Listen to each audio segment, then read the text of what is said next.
Asal jangan selamat pagi ya. Senang banget ya. Artinya alhamdulillah rabbil alamin, kita masih diberikan kesempatan oleh Allah Subhanahu wa taala untuk berkumpul di majelis ini, bermuwajahah ya, bersama-sama untuk mengharapkan ilmu yang diridhoi oleh Allah Subhanahu wa taala. Ya. Baiklah, langsung ya ke materi. Karena melihat waktu sudah hampir jam 9:30. Kemarin kita membahas tentang apa kemarin? Tentang hari kiamat, tentang iman, tentang Islam, tentang ihsan. Ya. Pada malam hari ini kita akan membahas tentang rukun Islam. Ya, rukun Islam. Baiklah, di sini ada hadis dari Abdurrahman, ya, Abu Abdurrahman Abdullah bin Umar bin Al-Khattab radhiyallahu anhuma. Sebelumnya kita baca ya, baca lalu ikuti. Ya. Bismillahirrahmanirrahim. An Abi Abdurrahman.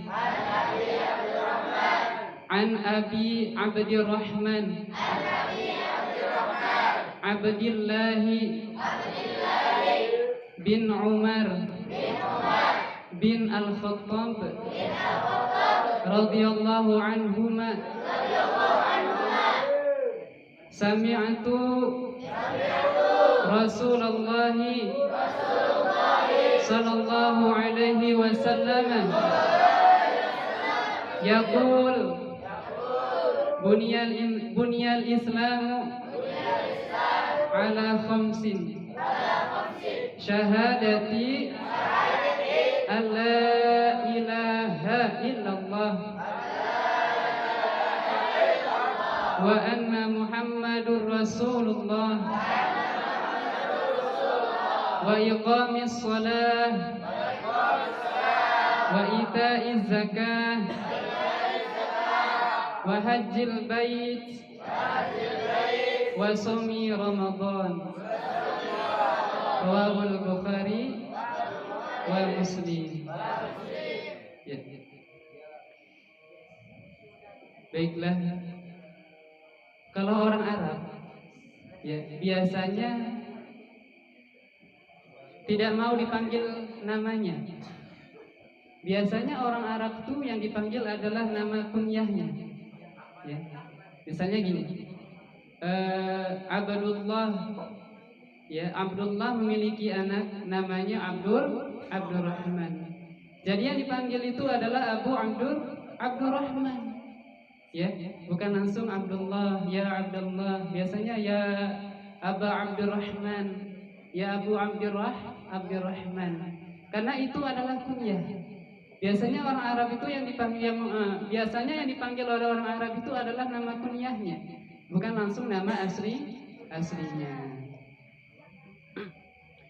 Ya. Kalau kita lihat di hadis ini, ya, ada dua sahabat baginda Rasulullah Sallallahu Alaihi Wasallam, ya, yang bernama, siapa namanya? Abdullah bin Umar bin Al-Khattab, ya, radhiyallahu anhu. Kenapa di sini disebutkan radhiyallahu anhuma? Kenapa nggak pakai radhiyallahu anhu? Ya. Kalau radhiyallahu anhu pasti satu orang laki-laki. Misalnya Sayyidina Umar radhiyallahu anhu atau Sayyidina Abu Bakar radhiyallahu anhu.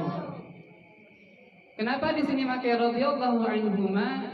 Ya, karena selain Abdullah bin Umar bin Al-Khattab yang diridhai oleh Allah Subhanahu wa taala, dan yang diridhai oleh Allah Subhanahu wa taala pun nama ayahnya. Siapa nama ayahnya? Sayyidina Umar bin Khattab radhiyallahu anhu. Jadi disebutlah di sini radhiyallahu anhuma, mudah-mudahan Allah Subhanahu wa taala meridhai keduanya. Ya. Terus kan misalnya bagaimana, kenapa sih kok Allah meridhoinya gitu ya. Kalau kita baca Quran surat Yunus ya. Bismillahirrahmanirrahim. Was-sabiqunal awwaluna minal muhajirin wal ansar. Was-sabiqunal awwaluna minal muhajirin wal ansar. Orang dahulu yang pertama kali masuk Islam dari golongan muhajirin dan ansar. Ya. Kalau muhajirin itu penduduk Mekah. Kalau ansar penduduk Madinah yang saat itu disebut Yasrib, sekarang Al-Madinatul Munawwarah. Paham ya? Apa tadi? Kalau penduduk Mekah disebut muhajirin. Kalau penduduk Madinah disebut ansar. Makanya di sini wasabiqunal awwalun minal muhajirin wal ansar. Sedangkan sahabat Nabi di sini yang bernama Sayyidina Abdullah bin Umar bin Khattab adalah penduduk muhajirin, orang Mekah. Ya, orang Mekah. Beliau ini masuk Islam di usianya berapa tahun? 10 tahun. Sebelum Nabi besar Muhammad sallallahu alaihi wasallam hijrah ke kota Yasrib Al-Madinatul Munawwarah. Ya. Jadi usianya beliau pada saat Nabi Muhammad sebelum hijrah ke kota Yasrib 10 tahun. Dan Nabi Muhammad tinggal di kota Madinah atau kota Yasrib 10 tahun lamanya. Berarti pada saat baginda Nabi besar Muhammad sallallahu alaihi wasallam wafat, usia daripada Abdullah bin Umar bin Khattab berapa tahun? 10 ditambah 10 berapa? 20 tahun. Berarti usianya beliau ini piro? 20 tahun. Kita usianya 20 tahun. Aduh, pakai beberapa bahasa ya.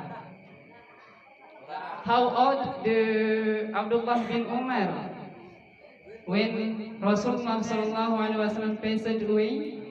20 years old. Ini bahasa Inggrisnya. Ya.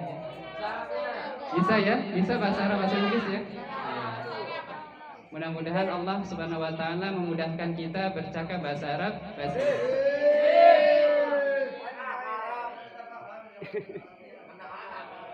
Ada juga Arab. Cuman bukan Arab dengan di ya. Arab asli, asli. Dulu pernah ada cerita kayak gini, teman saya. Teman saya ini bertanya sama penumpang angkot. Ya. Ditanya, "Bu, dari mana?" "Saya dari Madinah." Dari Madinah. Berarti ibu bisa bahasa Arab dong? "Iya, saya bisa bahasa Arab," katanya. Coba kayak mana bahasa Arabnya ibu? Arab nengendi katanya gitu. Arab ngendi ya? Karena apa? Arab kan? Arab nengendi. Kalau Arab mau, cuma kalau Arab orang Arab. Kalau Arab bahasa Jawa mah Arab nengendi katanya. Ya. Jadi berpikir seperti ini. Jadi biasanya kan terbenak di pikiran kita bahwa sahabat baginda Rasulullah sallallahu alaihi wasallam ini usianya tua-tua ya. Pernah nggak terpikir di kepala kita? Sahabat Nabi Muhammad ini kebanyakan tua-tua, pernah? Jenggotnya panjang misalnya warna putih, kulitnya keriput, terus kumisnya berwarna putih pakai tongkat. Ya. Sebenarnya kebanyakan daripada sahabat baginda Rasulullah sallallahu alaihi wasallam ya, mereka itu usianya muda. Usianya muda. Kayak Sayyidina Abdullah bin Umar bin Al-Khattab, usianya pada saat itu 20 tahun.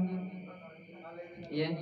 Terus siapa lagi? Sayyidina Abdullah bin Abbas, beda-beda tipis, 20 tahun. Zubair bin Awam, Abdullah bin Zubair usianya 20 tahun. Jadi beda-beda tipis. Amr bin As usianya hampir mendekati. Jadi beda-beda tipis mereka itu. Akan tetapi mereka itu di usia mudanya sudah berkarya. Ya, sudah banyak karyanya. Berjuang memperjuangkan Islam. Intang surullaha yang suruhku. Jika kita menolong agamanya Allah, ya, pasti Allah Subhanahu wa taala akan menolong kita. Cara kita menolong agamanya Allah adalah, contoh kita lagi belajar. Kita mencari ilmunya Allah Subhanahu wa taala. Ya. Terus apa lagi? Menolong orang lain yang lagi kesusahan, berarti kita lagi menolong agamanya Allah, meneruskan perjuangan baginda Rasulullah sallallahu alaihi wasallam. Ya.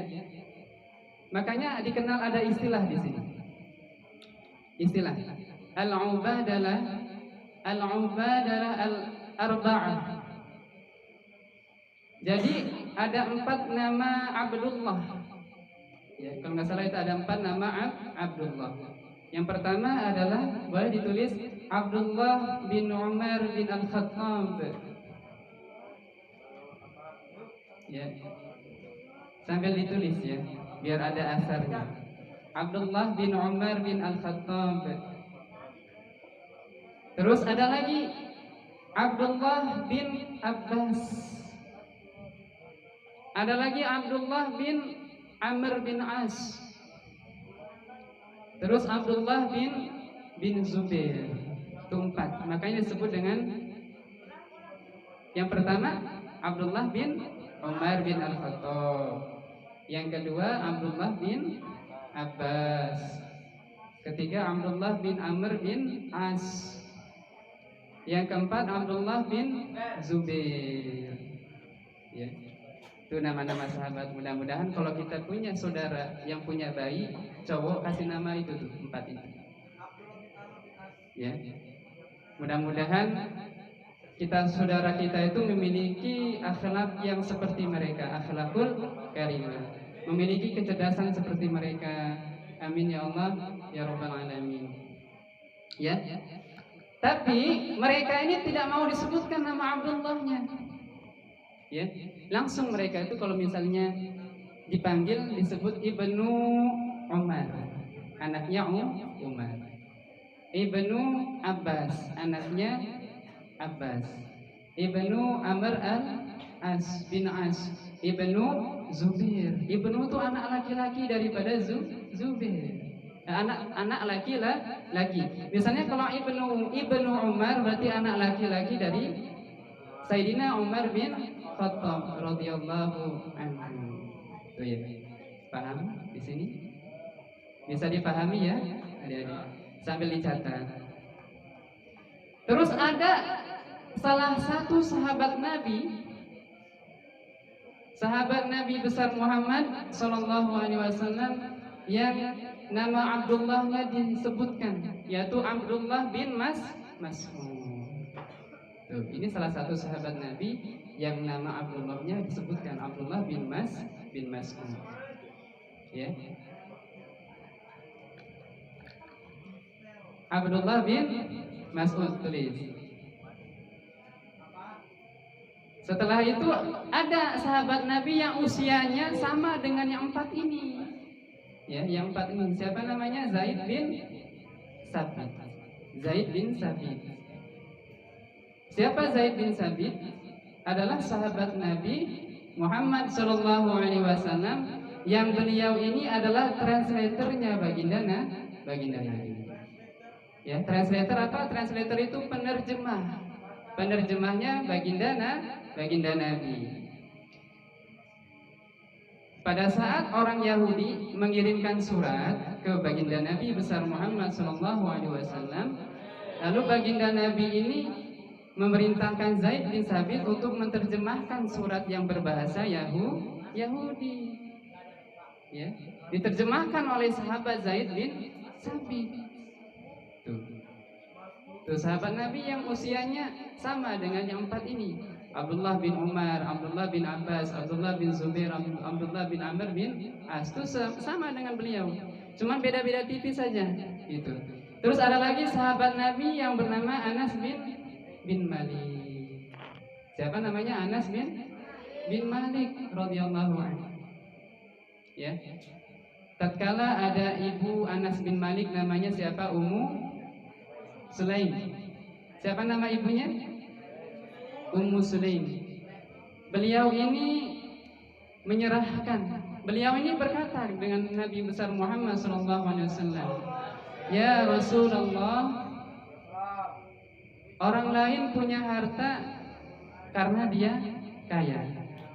Orang lain punya sawah, pokoknya punya inilah kebun gitu ya, karena dia orang kaya. Akan tetapi saya punya anak yang bernama Anas bin Malik. Mudah-mudahan anak saya ini menjadi khadim engkau wahai Rasulullah." Apa khadim? Khadim apa khadim? Khadim itu adalah pelayan. Ternyata apa? Ternyata Anas bin Malik menjadi pelayannya baginda Rasulullah SAW. Ketika Ummu Sulaim menyerahkan Sayyidina Anas bin Malik kepada Rasulullah SAW, usia Anas bin Malik adalah berapa tahun? 10 tahun usianya. Ya.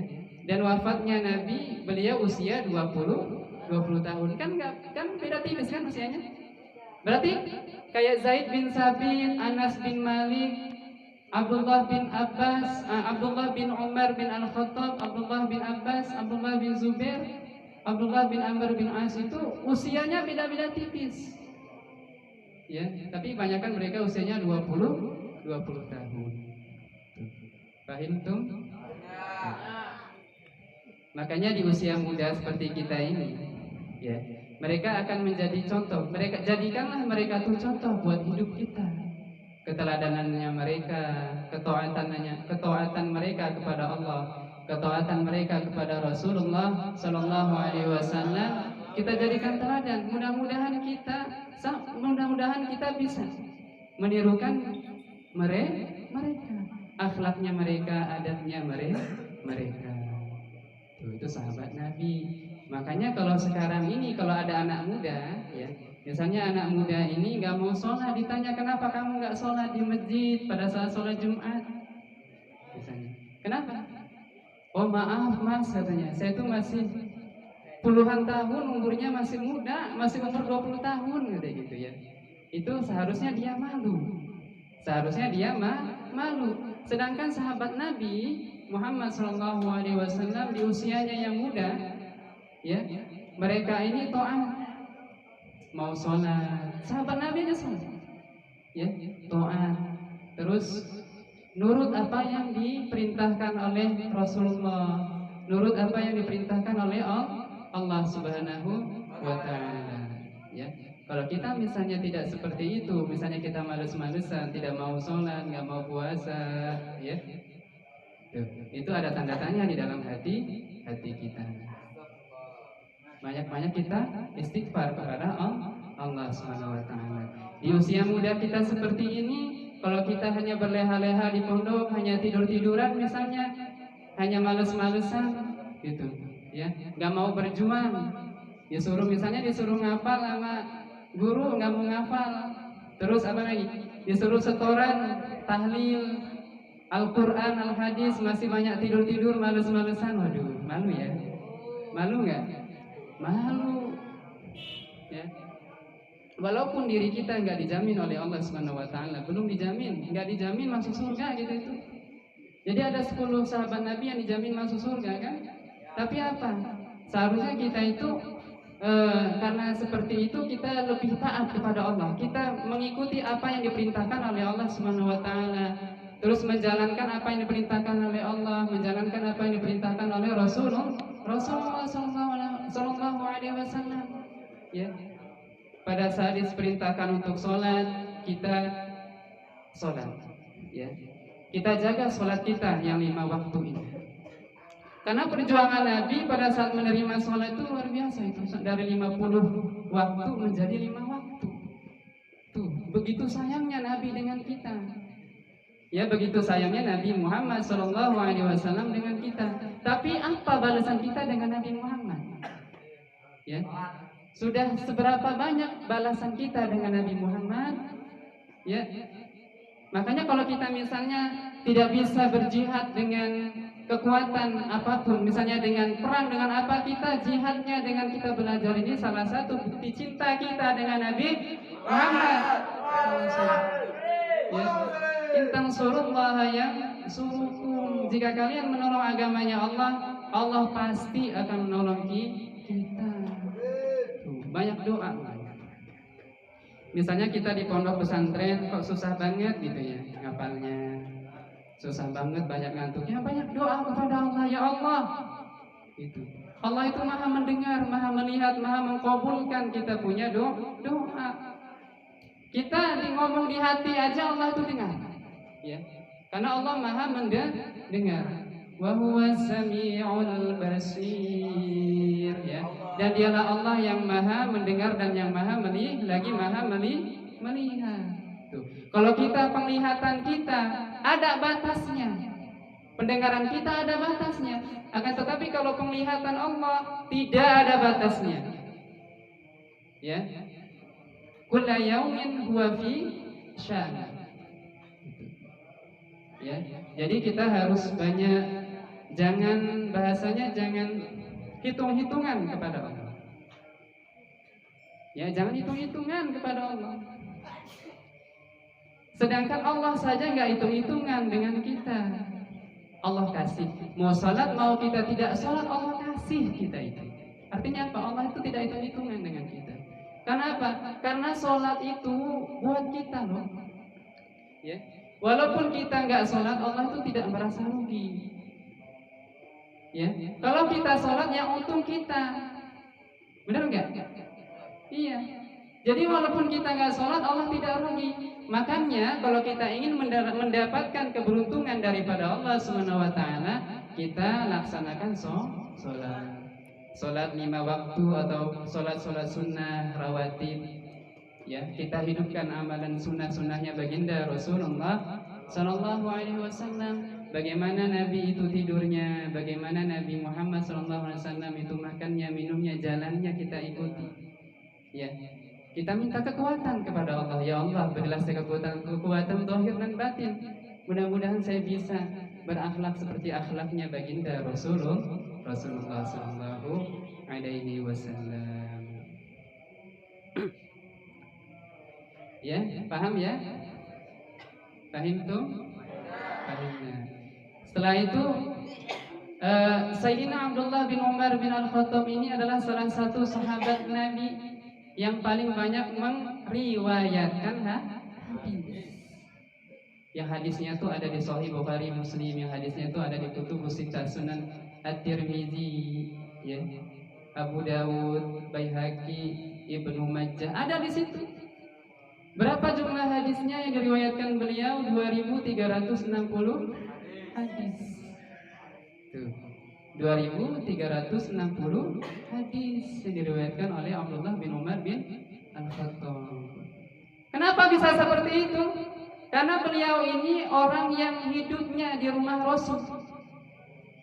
Ya, bebas beliau itu meriwayatkan hadis.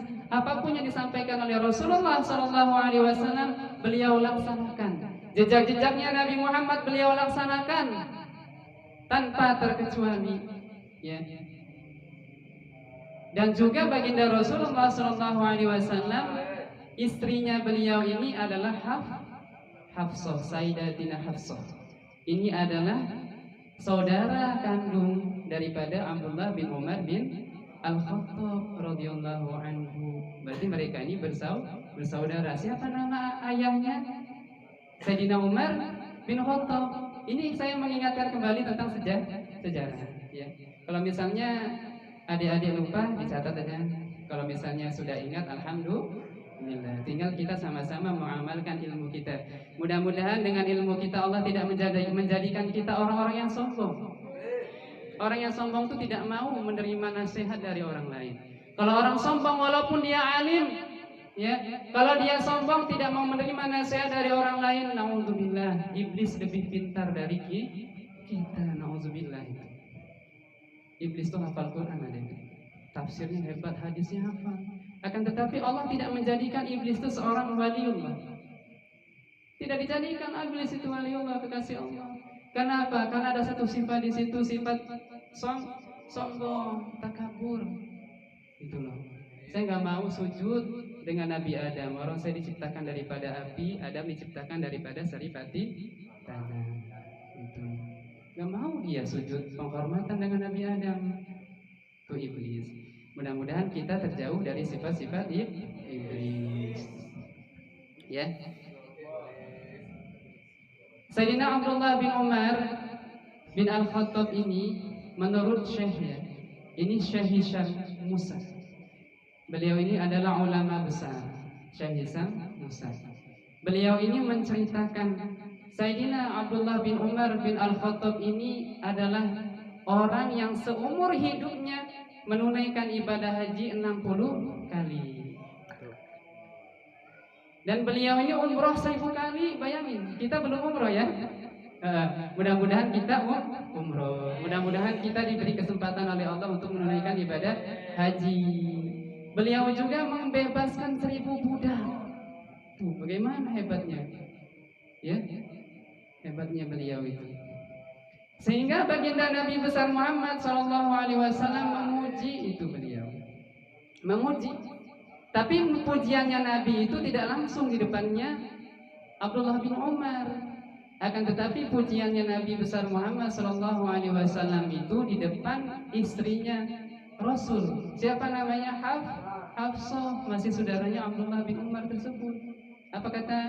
Apa yang disampaikan oleh baginda Nabi besar Muhammad SAW? Ni'mal 'abdu 'abdullahi law kana yaqumu fil lail. Apa? Ni'mal 'abdu Abdullah law kana yaqumu fil lail. Ya. Sebaik-baik hamba itu Abdullah bin Umar bin Al-Khattab.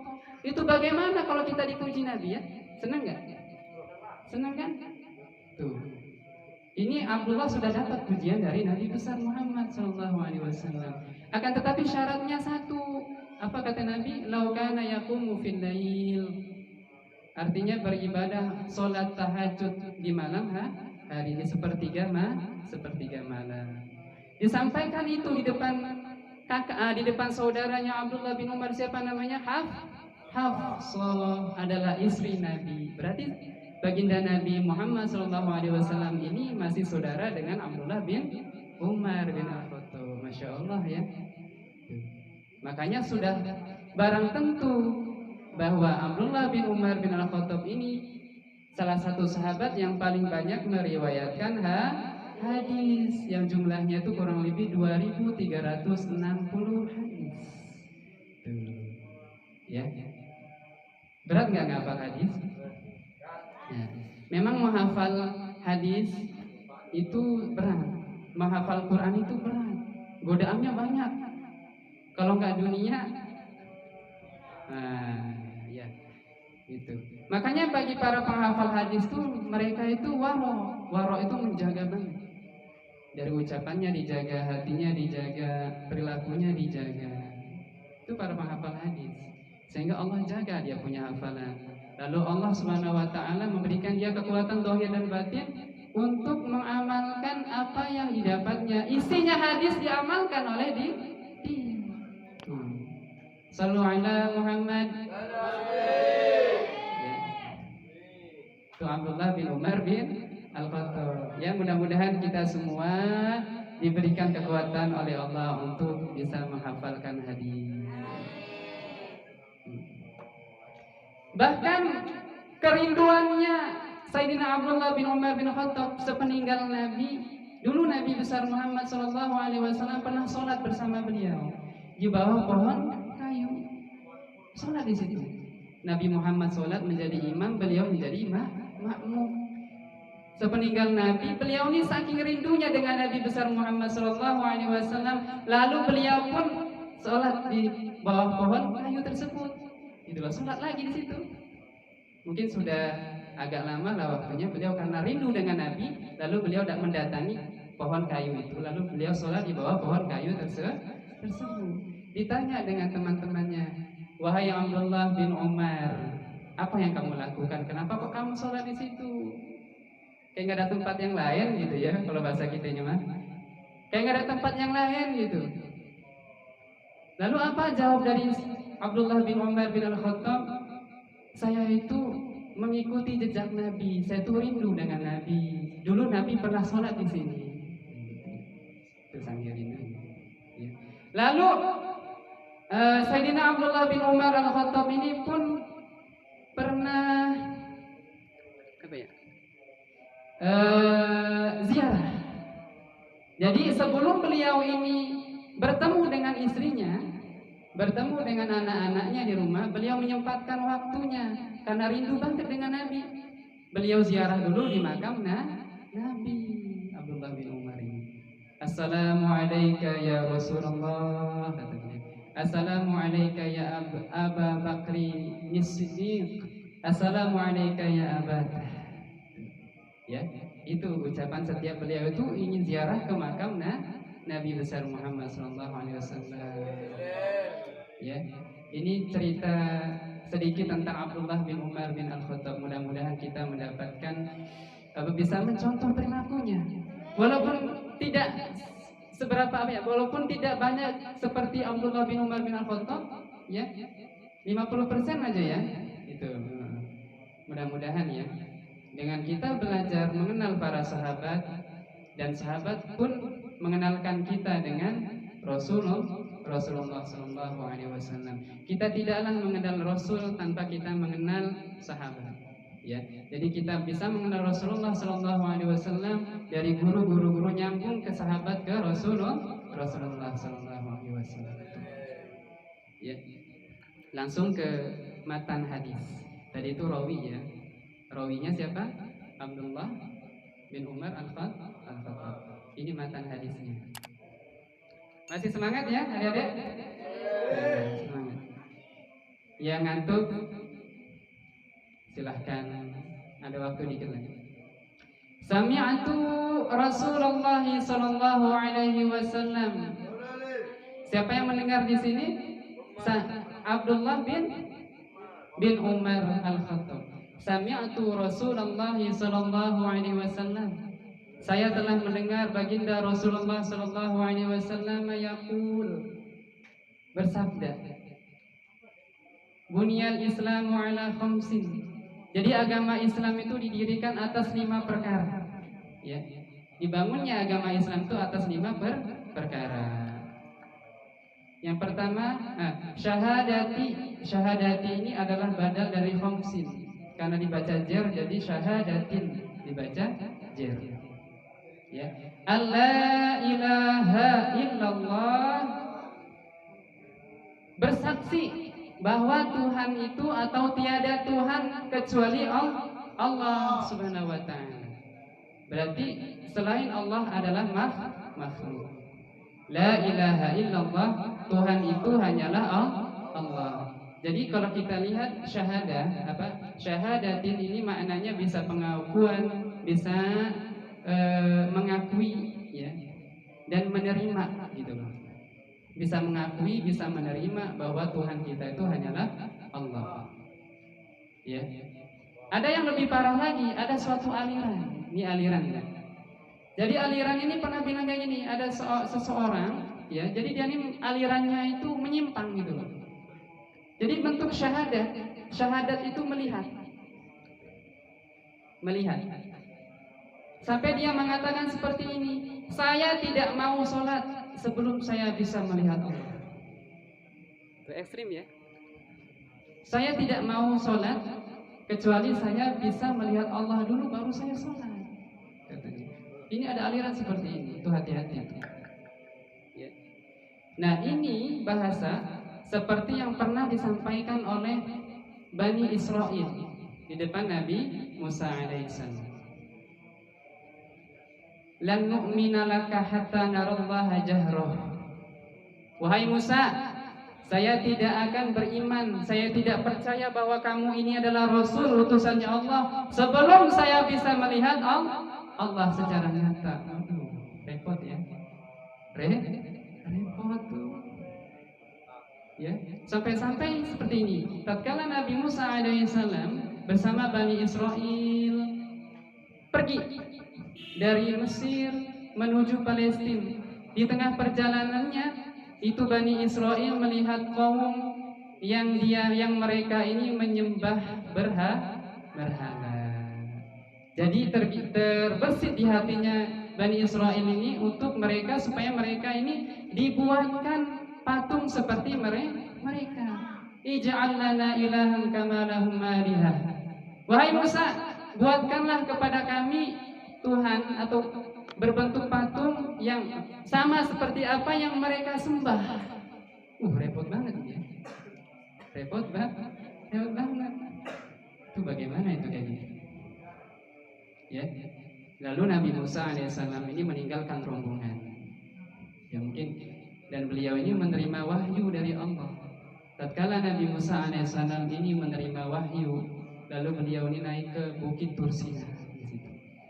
Bukit Tursina. Lalu rombongan ini bersama saudaranya yaitu Nabi Harun. Lalu ada manusia yang dimana manusia ini mencari kesempatan di situ, di dalam kesempitan. Dia sudah tahu bahwa di mindsetnya orang Bani Israel ini ingin menyembah sesuatu yang dilihat oleh mereka, yang pernah disembah oleh kaum tadi gitu loh. Samiri ini sudah tahu. Jadi Samiri ini mencari kesempatan di dalam kesempitan. Lalu dia buatlah patung anak sapi. Lalu di mulutnya itu dikasih lubang. Ya, ada juga di dalam tafsir itu patung anak sapi itu sengaja dimasuki oleh jin, dimasukkan jin oleh jin. Lalu patung anak sapi itu bisa berbicara. Lalu ada juga yang mengatakan bahwa patung anak sapi itu ada mulutnya ditiup oleh angin. Jadi angin itu masuk ke dalam mulutnya sampai patung itu bersuara seperti suara sapi. Lalu melihat kondisi seperti itu, Bani Israel itu murtad dan menyembah itu patung. Ini patung sakti. Ini patung sakti. Patung kok bisa berbicara? Ini Tuhan ini katanya, kata Bani Israel ya. Lalu disembahlah orang Bani Israel tuh. Ya, melihat sesuatu yang aneh-aneh seperti itu. Makanya jangan sampai di dalam kehidupan kita melihat aneh-aneh, wah ini orang sakti ini katanya. Hebat, wali ini. Sedangkan nggak pernah sholat gitu. Jangan diikuti. Ya, melihat kejadian seperti itu, lalu Nabi Musa alaihissalam marah. Lalu menemui Nabi Harun, Harun. Ya. Kenapa? Artinya, kenapa kok kamu biarkan mereka ini seperti ini? Gitu. Tanggung jawab kamu itu mana? Kan itu marah pokoknya Nabi Musa kepada Nabi Harun. Lalu apa yang dijawab oleh Nabi Harun? Ya bena umma, wahai anak daripada ibuku, kaulah saudara kandungku. Gitu kan? Innal qauma stad'afuni, sesungguhnya kaum ini, Bani Israel ini, ya, telah mengancam saya, gitu loh. Jadi Nabi Harun ini diancam oleh Bani Israel. Artinya apa? Kalau misalnya kamu macam-macam menghalangi kami untuk menyembah patung anak sapi ini, gitulah. Awas kamu saya bunuh, gitu loh. Lalu disampaikan seperti itu di depannya Nabi Musa alaihissalam. Apa kata Nabi Musa? Apa kata Nabi Harun ya? Musa, ya, kamu jangan marah-marah, gitu ya. Kamu jangan bunuh saya, gitu loh. Karena dia sudah tahu nih Nabi Harun ini bahwa Nabi Musa alaihissalam ini diberikan kekuatan oleh Allah SWT, sekali tonjok orang yang ditonjok itu langsung mati. Gitu loh. Jadi misalnya Nabi Musa nih nonjok seseorang atau nabok seseorang, itu yang ditabok tuh langsung mati. Seketika mati. Makanya pernah di zaman Fir'aun, ya di zaman Fir'aun ada salah satu penduduknya Fir'aun ini pernah ditonjok oleh Nabi Musa. Sekali tonjokan langsung mati. Inilah yang ditakutkan oleh Nabi Harun. Jadi dia nggak mau gitu. Sehingga Nabi Musa pun nggak jadi marah yang berlebihan seperti itu. Ya. Bismillahirrahmanirrahim. Kalau kita ambil lagi innal qauma stad'afuni, ya. Ini tafsiran. Innal qauma stad'afuni, sungguhnya kaum ini mengancam saya. Artinya supaya apa? Supaya kami ini bisa melihat Tuhan secara jelas. Gitu loh. Bisa melihat Tuhan secara jelas. Makanya kita sebagai orang Islam, ya sebagai orang Islam, mudah-mudahan kita bisa melihat Allah di dalam surganya Allah. Amin ya Allah ya Rabbal alamin. Timbullah syahadat di situ. Asyhadu an la ilaha illallah. Saya bersaksi bahwa Tuhan itu hanyalah Allah. Terus wa anna Muhammadar Rasulullah, dan sesungguhnya baginda Rasulullah Shallallahu Alaihi Wasallam adalah utusan Allah. Gitu. Ya, paham di sini ya? Nah, kepanjangan ya. Terus yang selanjutnya karena waktu sudah malam, ya. Wa iqamis shalah, dan dirikanlah sholat. Tuh, dirikan sholat. Wala tatrukus sholat, jangan sekali-kali kau tinggalkan sholat. Itu paling penting sholat itu, sholat wajib ya. Awalu ma yuhasabu alaihi al-'abdu yaumal qiyamati as-sholat. Amal pertama kali yang akan dihisab oleh Allah Subhanahu wa taala adalah sholat. Fa in salahat salaha jasadun fa in salahat salahal jasadu kullu wa in fasada jasadu kullu. Gitu ya. Jadi amal pertama kali yang akan dihisab oleh Allah, dihisab itu dihitung oleh Allah itu adalah sholat. Jika sholat kita itu baik, maka baiklah seluruh amal ibadah kita. Fa in salahat salaha jasadul kullu. Ya. Jika sholat kita itu rusak, maka rusaklah seluruh amal ibadah kita. Wa in fasadal jasadu kullu. Itu sholat. Ya. Begitu pentingnya sholat. Inna sholata tanha 'anil fahsya'i wal munkar. Sungguh sholat itu akan mencegah dari perbuatan keji dan munkar. Coba berapa waktu sholat? Ada berapa waktu? 5 waktu sholat wajib. Sholat apa aja? Sholat zuhur, asar, maghrib, isya, subuh. Ya, tuh. Mudah-mudahan kita diberikan kekuatan oleh Allah zahir dan batin agar kita istiqomah menjalankan, menunaikan dan melaksanakan sholat 5 waktu. Dan kita pun ya usahakan menghidupkan sunnah-sunnahnya, sunnah-sunnah Rasulullah Sallallahu Alaihi Wasallam. Itu iqamis sholat. Terus lanjut wa itaiz zakat, dan menunaikan zakat. Sudah kita ketahui ya, zakat itu kan ada zakat harta atau zakat mal dan zakat fitrah. Zakat harta, zakat pertanian, terus apa lagi? Zakat peternakan, perniagaan, zakat emas dan perak. Terus zakat apa lagi? Barang temuan, harta karun. Terus zakat yang sengaja dia temukan, yaitu barang tambang. Ya, zakat.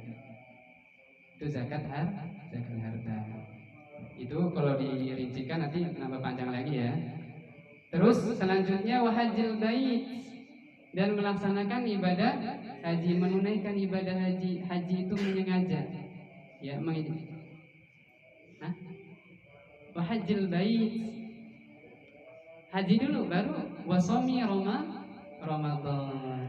Ada pertanyaan di sini misalnya. Loh, kenapa Kang? Kenapa nggak puasa dulu baru haji? Kita ngambil riwayat dari Abdullah bin Umar. Ya.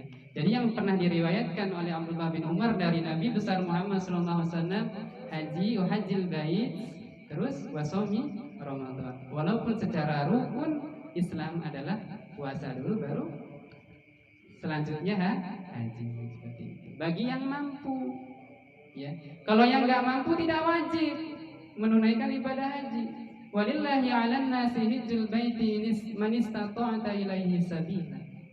Allah Subhanahu wa taala mewajibkan untuk menunaikan ibadah haji bagi siapa saja yang dia itu mampu untuk melaksanakan ibadah tersebut. Ya wajib istita'ah. Kalau yang nggak mampu berarti nggak wajib. Baik secara fisik mampu, keuangan dia mampu gitu. Kalau misalnya fisiknya saja mampu, cuman uangnya tidak mencukupi, jadi dia nggak ada kewajiban dia untuk melaksanakan ibadah haji. Seperti itu ya. Terakhir, wasomi Ramadan, puasa di bulan Ramadan. Alhamdulillahirabbil alamin, kita sudah memasuki hari ke-9. Jadi malam ini kita tarawih malam ke-10 besok ya. Mudah-mudahan kita besok diberi kekuatan oleh Allah zahir batin untuk melaksanakan ibadah puasa. Puasa jangan hanya menahan makan, terus haus minum ditahan, jangan itu aja ya. Yang paling penting juga kita menahan hawa nafsu. Tuh, itu paling penting itu. Ya. Kalau sekedar makan dan minum saja anak kecil bisa kayak gitu ya. Anak kecil ya, kayak SD umur 6 tahun, 10 tahun, walaupun mereka puasanya misalnya Mas saya pengen puasa sampai zuhur doang gitu. Nanti lanjut lagi sampai sore, saya buka lagi di situ. Itu anak kecil kan kayak gitu. Cuman kalau misalnya itu terjadi buat diri kita, puasa dari pagi misalnya gitu. Terus bukanya zuhur. Ya, nanti puasa lagi bukanya. Tuh itu aneh ya. Ada apa dengan diri kita? Tuh. Makanya kita selalu berdoa kepada Allah. Mudah-mudahan Allah jaga iman kita. Ya. Man shoma Ramadhana imanan wa ihtisaban ghufira lahu ma taqaddama min dzambi. Kalau kita tahu ini dalilnya, insya Allah kita akan kuat sampai ke 30 hari kita puasa itu. Ya, barang siapa yang berpuasa Ramadan imanan dengan mengharapkan ridha Allah, ya, dengan iman maksudnya dengan iman, wahtisaban dan mengharapkan ridha Allah, ghufira lahu ma taqaddama min dzambi. Allah Subhanahu wa taala akan mengampuni dosa-dosa kita yang telah lalu. Amin. Amin ya Allah ya rabbal alamin.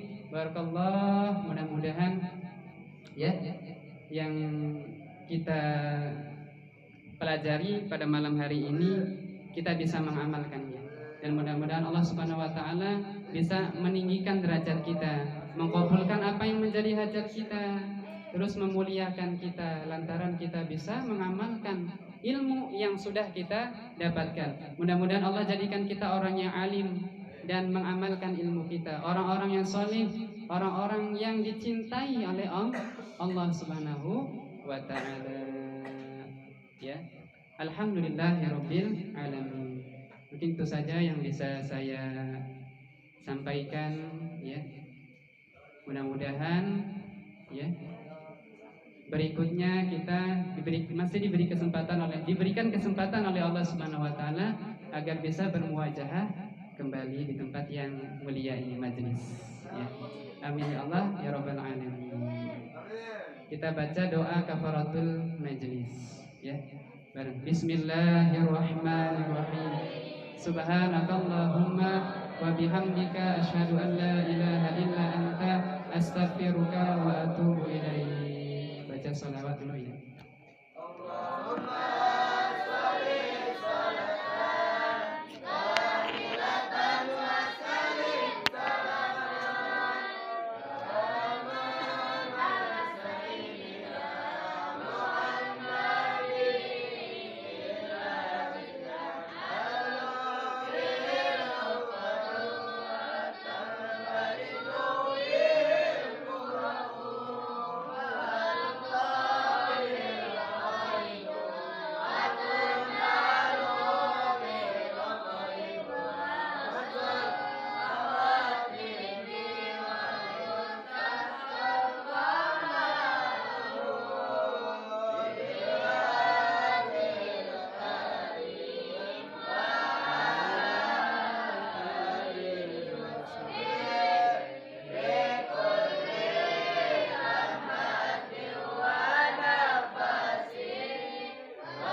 Wassalamualaikum warahmatullahi wabarakatuh.